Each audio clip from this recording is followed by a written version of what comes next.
vous devez passer Pessah chez vous. Ça n'est pas Pikuach Nefesh. Il faut, pour sauver une vie, les commandements de la Torah s'annulent. Ça n'est pas une gentillesse. Ça veut dire, vous pouvez éventuellement annuler un commandement de Dieu pour sauver une vie. Non, vous devez annuler. Vous n'avez pas le droit, si une vie est en jeu, de prendre le moindre risque.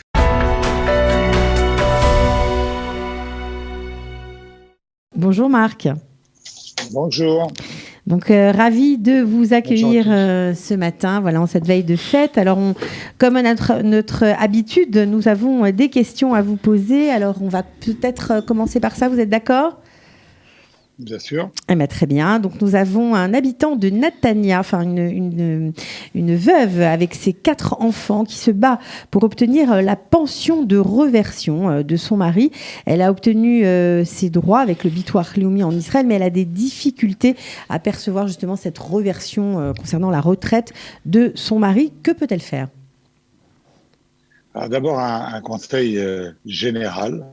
Aujourd'hui, il y a de très nombreux services qui sont des services gratuits, donnés soit par un certain nombre de ministères, de municipalités, d'institutions, soit même par des prestataires qui, pendant cette période difficile, ont accepté de faire du pro bono et de donner des services gratuits. Donc, il faut éviter de payer ce qu'on peut avoir de manière gratuite lorsqu'on a des problèmes financiers.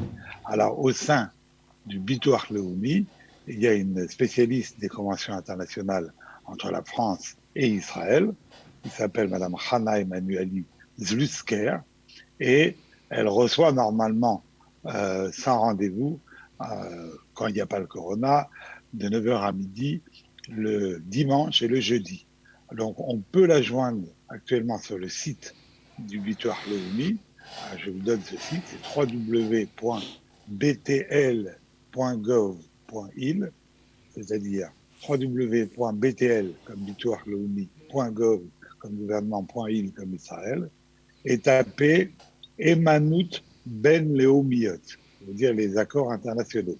Et les sites existent en français. Bon, si cette personne a des problèmes pour joindre de cette façon-là Madame Sousker, avec les sites du Covid-19 et avec nos bénévoles, on l'aidera à joindre cette personne pour l'aider à toucher sa pension de réversion.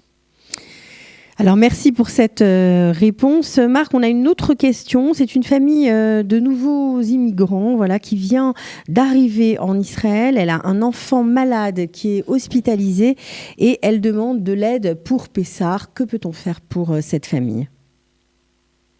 Alors, il faut qu'elle appelle le 106. La mairie propose en principe des repas. Si ça n'est pas le cas, Kalita pourra essayer de l'aider d'urgence. Il faut contacter ofira@kalita.co.il, ofira@kalita.co.il, ofira OPHIRA, qui est la jeune femme chez nous qui s'occupe des cas d'urgence et de détresse absolue dans lesquels on essaye immédiatement d'intervenir. Et elle a droit à un certain nombre d'aides. Cette personne, le problème, c'est juste un problème de délai. Il faut s'adresser au ministère de la Klita pour l'enfant handicapé. Et là aussi, un de nos experts, un de nos bénévoles pourront l'aider pour obtenir ces aides qui sont, comme vous le savez, Cathy, nombreuses, variées et diverses. Oui, alors c'est l'occasion, Marc, de préciser que nous avons mis en place un tas de services. Voilà, ce sont des services donnés par Qualitime spécial Corona. Il y a évidemment des conseils juridiques et conseils orientation juridique. Vous pouvez envoyer un mail à contact@isradroit.com. Les bénévoles vous répondront dans les meilleurs délais. Voilà. Et puis, évidemment, il y a un soutien aussi psychologique ciblé qui est donné. Vous pouvez en bénéficier. Ce sont 3 psychologues qui sont à votre disposition par téléphone pour vous aider à faire face à la situation actuelle en Israël. Donc, je vais vous donner un numéro de téléphone de Laurence Tolub, notamment par WhatsApp. Alors, elle n'est pas psychologue, elle est dentiste, mais elle est tout à fait formée à des techniques particulières de gestion du stress et des angoisses. Nous avons d'ailleurs eu le plaisir de de l'entendre sur cette antenne pendant ce direct. Donc je donne son numéro, Laurence Tolube, 054 925 91 54, 054 925 91 54. Et puis nous avons aussi, bien évidemment, on sait qu'en cette période de confinement, on a eu des chiffres du ministère, des ministères qui nous disent que 1% des couples après la crise du corona vont probablement divorcer. Donc si vous avez des problèmes de shalom bayit avant d'arriver à la catastrophe, vous pouvez contacter Claire Benarous au 058 456 63 84. Elle pourra également vous aider si vous avez des problèmes d'interaction entre vos enfants, enfin avec vos enfants en tout cas. Voilà, vous pouvez aussi, si vous êtes une personne âgée, eh bien demander un soutien par téléphone. Les bénévoles de Calitas sont formés pour, et ils pourront aussi bien prendre de vos nouvelles, parler avec vous, vous redonner la pêche. Voilà. Donc je crois qu'on a fait le tour, Marc. Vous êtes avec nous ? Bien. Absolument. Alors je voudrais qu'on réfléchisse un peu sur Pessah et le Corona. Et je dois dire qu'il y a une chose qui m'inquiète un petit peu pour ce Pessah. Il faut ce Pessah être peut-être encore plus que les autres années ouvert et respectueux des opinions des autres. Et c'est peut-être un peu plus difficile cette année. Quand il y a des grandes tablées de Pessah, il arrive souvent dans les familles, il y a des gens qui soient religieux, d'autres qui ne le sont pas, et on fait ensemble, dans l'harmonie, la fête de Pessah. Cette année, ça pourrait être plus difficile si nous ne faisons pas des efforts. Pourquoi ? Parce qu'on va entendre des opinions. Certains vont dire « Comment peut-on croire en Dieu ? Comment peut-on croire à un Dieu qui tolère des malheurs pareils et une pandémie qui frappe le monde entier ? C'est la preuve, un Dieu ne serait pas aussi cruel. Donc votre Dieu, ou bien il est très cruel, ou plutôt il n'existait pas. » Et puis d'autres opinions qui iront jusqu'à dire, vous savez pourquoi il y a cette pandémie ? Parce que les enfants d'Israël n'ont pas respecté la Torah suffisamment. Des choses qui sont assez insupportables dans un sens ou dans l'autre pour beaucoup de gens.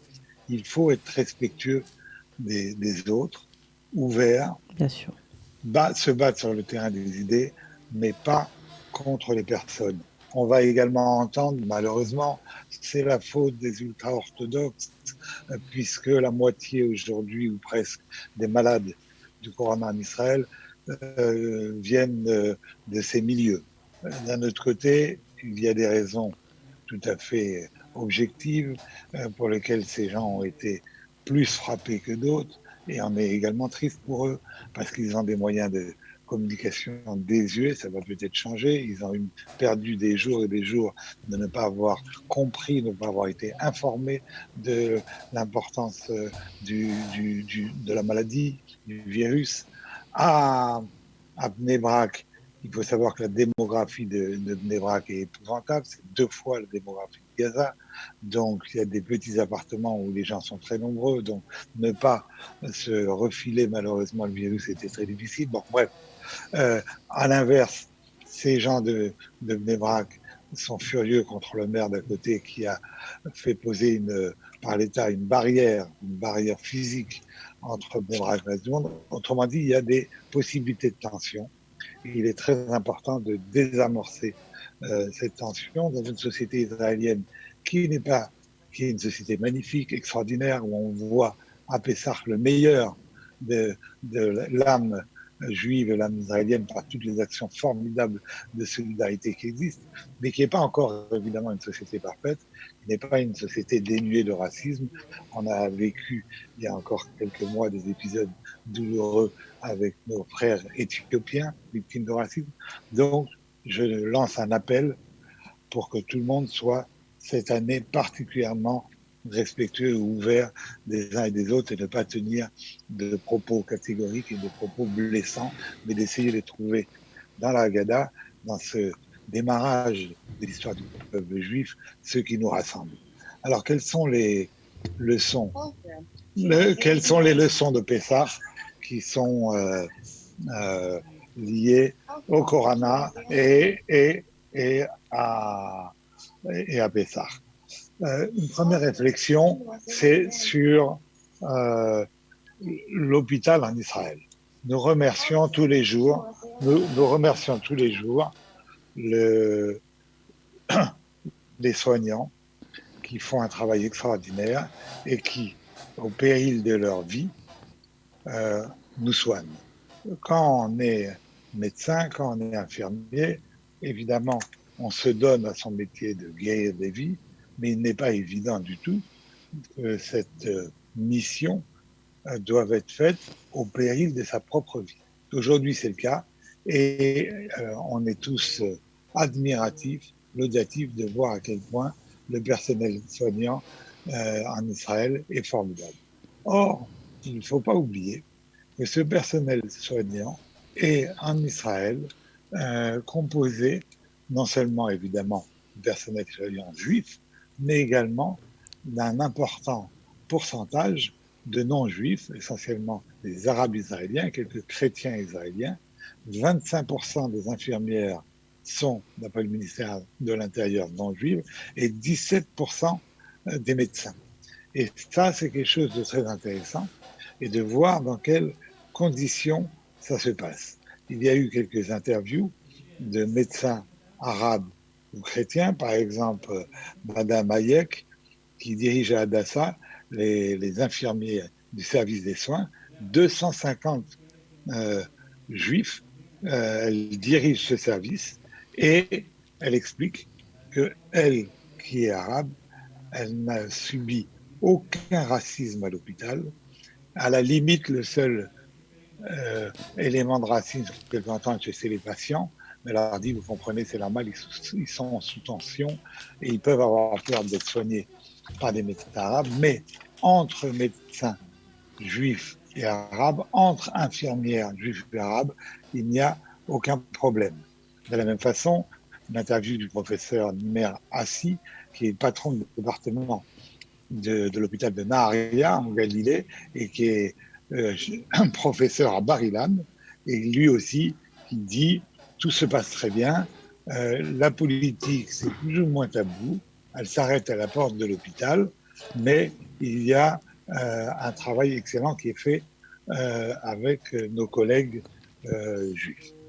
Et j'ai parlé avec le grand professeur Jean-Jacques Azariarin, qui était le cardiologue de Menachem Begin, qui m'a confié effectivement cette excellente coopération entre les soignants juifs, arabes et chrétiens, et l'absence totale de racisme dans les services. On ne fait pas attention aux origines de chacun, tout le monde travaille les uns avec les autres. Je me suis aussi entretenu avec le docteur Élie Picard, qui m'a parlé d'une collaboration exceptionnelle entre les personnes des hôpitaux, qui m'a cité de très nombreux médecins arabes avec lesquels il est ami et qui ont de très grandes responsabilités. Il m'a expliqué que certains avaient des opinions politiques modérées, d'autres, une minorité, avaient même des opinions parfois un peu extrémistes, relativement anti-israéliennes, mais que néanmoins, ça n'empêchait pas un excellent travail ensemble et que ce travail s'est confirmé depuis le début du corona. Donc chaque fois que nous félicitons le personnel soignant, nous félicitons l'endroit où l'intégration entre arabes israéliens et les juifs est la plus réussie, la meilleure. Pourquoi il y a beaucoup de personnel soignant et de médecins arabes? Parce que c'est un domaine, d'abord être médecin, c'est quelque chose qui est très bien considéré dans le monde arabe. Ensuite, parce que il y a beaucoup de domaines, par exemple la high-tech, où une partie des carrières que vous pouvez faire sont limitées pour les Arabes pour des raisons qu'ils comprennent d'ailleurs de sécurité nationale. Beaucoup de la high-tech travaillent avec l'armée israélienne, alors que dans le domaine de la médecine, ce problème ne se pose pas. Et il faut dire qu'il y a des Arabes israéliens qui font des magnifiques carrières dans le domaine médical. Donc, encore une fois, voilà un symbole d'intégration et de tolérance. L'autre leçon pour Pessah, c'est vis-à-vis de nos ennemis. Alors, je ne dis pas évidemment que les Arabes israéliens sont nos ennemis, l'écrasante majorité ne le sont pas, mais c'est juste pour dire, il y a nos voisins avec lesquels il faut être ouvert, et il y a nos ennemis. Et bien, à Pessah, on parle de nos ennemis, qui à l'époque étaient les Égyptiens, et qui nous ont fait souffrir absolument atrocement. Eh bien, à Pessah, il y a une leçon extraordinaire, magnifique, d'ouverture à la souffrance d'autrui. Comme vous le savez, lorsque les Hébreux sortent d'Égypte, ils font la Shira, Az Yashir Moshe, la prière que nous disons tous les jours, et les femmes également font un cantique auprès de Dieu, et les anges se mettent à chanter. Et Dieu engueule les anges et leur dit, mais comment vous pouvez chanter maintenant, puisque vous voyez les Égyptiens en train de mourir dans la mer Rouge, Maase Yadai Tovim Bayam, Vatem Sherim Shira, les œuvres de mes mains, les créatures de mes mains se meurent dans la mer et vous chantez. Autrement dit, chaque être humain, ami ou ennemi, est une créature de Dieu. Déjà dans la Torah, dans la Seder Mishpatim, existe ces deux célèbres versets, Ki tivga shor olvecha ochamoro toe, Chachev teshivenu lo, lorsque tu rencontreras le bovin de ton ennemi ou son âne égaré, tu lui rapporteras à ton ennemi, Ki tire chamor sonecha rovet sachat matsao, et si lorsque tu verras l'âne de ton ennemi voyant sur son fardeau, est-ce que tu t'abstiendrais de l'aider? Non, tu vas l'aider. Autrement dit, il faut aider son ennemi lorsqu'il est dans le malheur. Et ce qu'on apprend donc à Pessah, suite à cette injonction divine, c'est que même lorsque nous nous réjouissons de notre libération et de la création du peuple juif, et que nous sortons d'Égypte, nous devons avoir une pensée pour nos ennemis, et cette pensée se manifeste lorsque nous lisons les 10 plaies, et que nous enlevons pour chaque plaie une goutte de vin de notre verre. Le vin est le symbole de la joie. Nous diminuons notre joie à cause de ces souffrances de nos ennemis. Ok, merci. Donc, je vous souhaite, merci beaucoup, je vous souhaite Marc. un excellent Pessah. Nous aussi. Un excellent Pessah. Et c'est, je vous dis encore une fois, particulièrement cette année, soyons ouverts aux autres et soyons respectueux de chaque opinion. Et pour terminer, je vous rappelle, vous devez passer Pessah chez vous. Ça n'est pas Pikuach Nefesh. Il faut, pour sauver une vie, les commandements de la Torah s'annulent. Ça n'est pas une gentillesse. Ça veut dire, vous pouvez éventuellement annuler un commandement de Dieu pour sauver une vie. Non, vous devez annuler. Vous n'avez pas le droit, si une vie est en jeu, de prendre le moindre risque. J'aimerais bien qu'on puisse voir, Cathy, si c'est possible dans les prochains instants, le clip des rabbins qui explique de toute obédience, qui explique pourquoi ce soir, malheureusement, nous devons rester seuls, demain soir, nous devons rester seuls, ne pas aller avec nos parents, nos grands-parents, c'est difficile, nos enfants, c'est difficile, mais il faut le faire, c'est une obligation religieuse. Ne pas le faire revient à faire une avéra, à faire un péché. Alors si on pouvait voir ce clip rapidement, ça serait sympathique. Okay. Merci beaucoup à tous. De rien, merci beaucoup Marc. Retrouvez du dimanche au vendredi notre live quotidien spécial coronavirus. 3 heures de direct ininterrompu de 8h à 11h. Pour tout savoir sur l'actualité du virus en Israël, mené par Daniel Haïk, Olivier Granillic et Cathy Choukroun. Le live Studio Qualitas, c'est tous les jours en direct, puis en replay sur Facebook, YouTube ou sur notre application et sur le site studioqualita.com.